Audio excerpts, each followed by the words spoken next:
Bonjour et bienvenue dans cette nouvelle vidéo. Dans cette capsule, on va découvrir une technique indispensable en programmation. Il s'agit des procédures.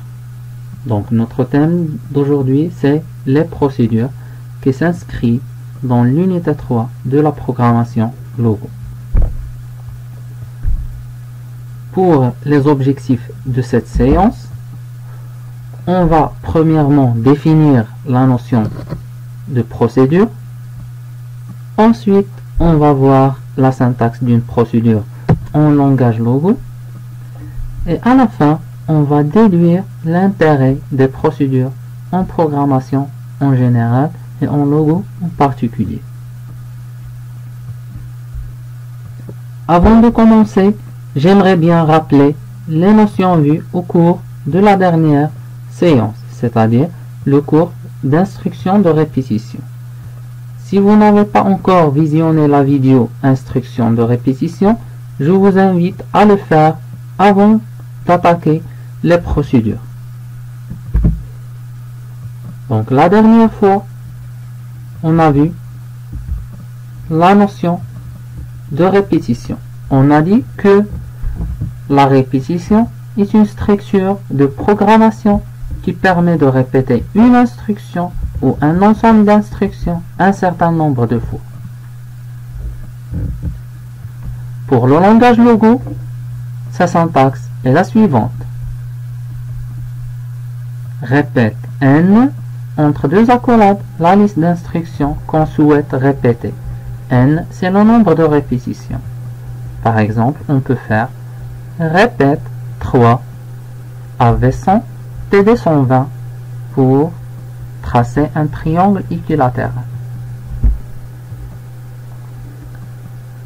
Pour vous introduire le thème d'aujourd'hui, je vous propose l'activité préparatoire suivante. Donc on veut dessiner un cercle de carré comme le montre la figure numéro 1. Donc comme vous voyez, la figure 1 est une sorte de cercle constitué de carrés. Donc à chaque fois on dessine un carré et on fait une rotation ou une inclinaison et on continue ainsi de suite jusqu'à compléter le cercle. Passons maintenant aux questions de l'activité. Question numéro 1. De combien de carrés sera formé le dessin demandé? 2. Pour tracer un carré, on utilise répète 4 AV100 TD 90. Combien de fois faut-il répéter ce programme? Troisième question. Quelle remarque fait-on à la réalisation de cette figure géométrique? Donc je vous propose de mettre en pause la vidéo, de réfléchir à l'activité et essayer de répondre aux questions. Bon retour, j'espère que vous avez pu répondre aux questions. Je vais vous présenter la correction. Pour la question numéro 1, il suffit de compter le nombre de carrés. Donc 1, 2, 3, 4, 5, 6, 7, 8, 9, 10, 11, 12. Donc la réponse est 12. Donc dans ce cercle, il y a 12 carrés. Deuxième réponse. Puisqu'il y a 12 carrés, automatiquement on va faire appel au programme du carré 12 fois. Donc la réponse est 12. La remarque qu'on peut faire à la réalisation de cette figure, on peut dire que la figure consiste à refaire un carré 12 fois et de s'incliner à chaque fois de 30 degrés par rapport au carré précédent. C'est-à-dire, on dessine par exemple le premier carré, on va faire une rotation de 30 degrés à droite et on trace le deuxième carré et ainsi de suite jusqu'à compléter les 12 carrés. Je vais expliquer comment ça se passe dans la diapositive suivante. Donc, notre Donc maintenant, il faut chercher une méthode pour éviter d'écrire le programme du carré 12 fois.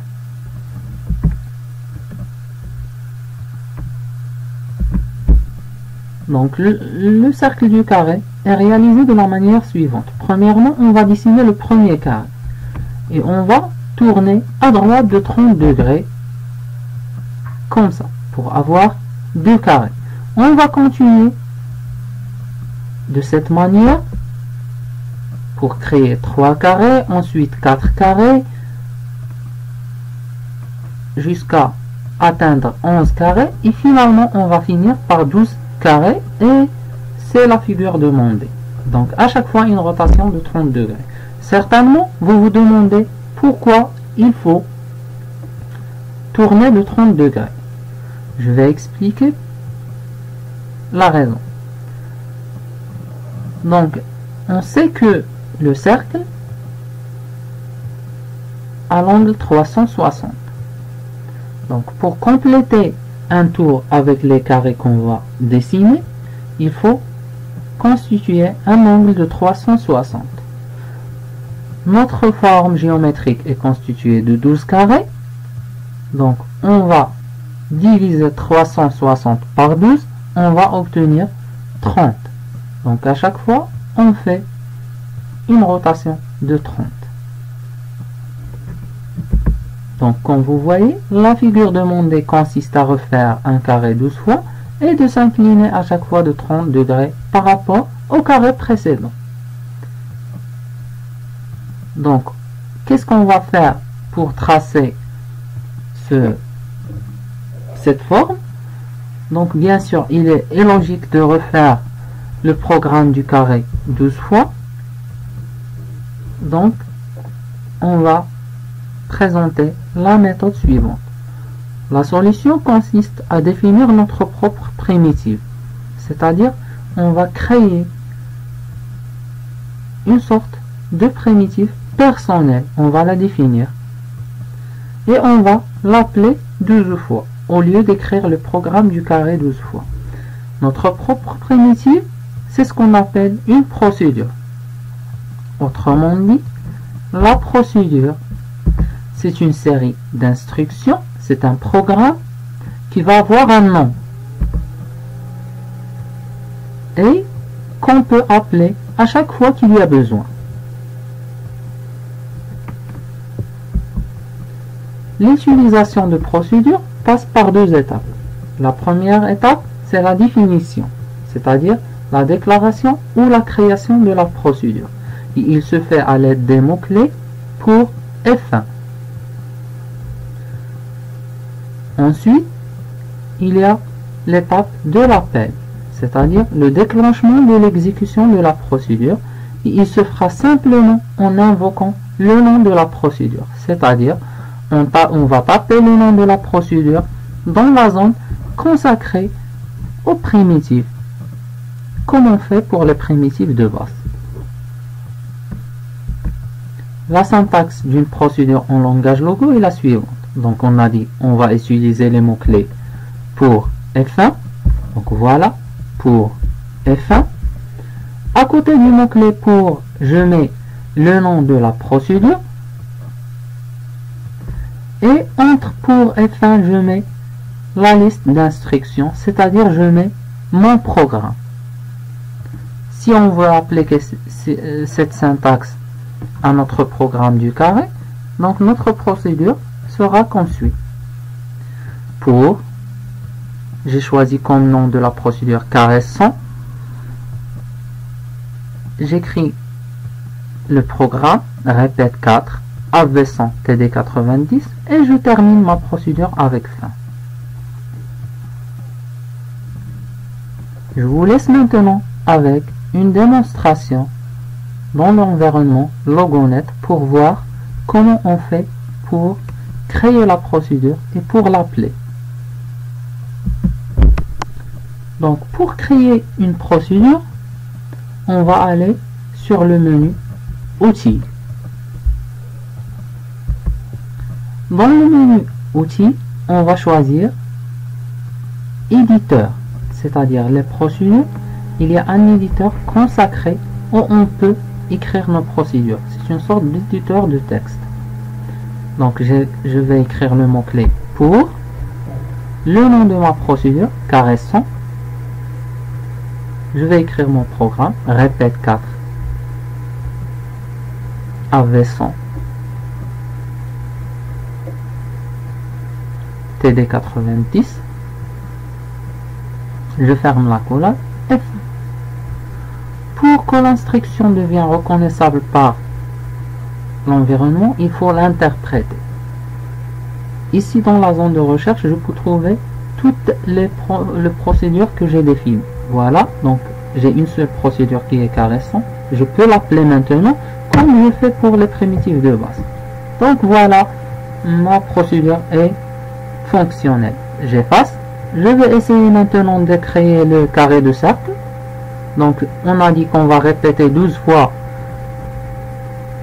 le carré avec à chaque fois une inclinaison de 30 degrés. Donc qu'est-ce que je vais écrire dans les accolades? Je vais écrire carré 100. C'est-à-dire je vais faire appel à ma procédure carré 100. TD30. Je ferme l'accolade, je valide avec entrée et voilà la forme de mon.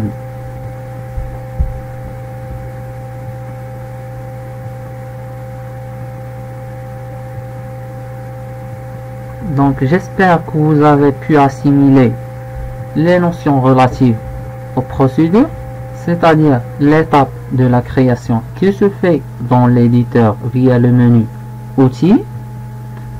Une fois qu'on a créé la procédure, n'oubliez pas de cliquer sur Interpréter pour qu'il devienne reconnaissable par l'environnement logo.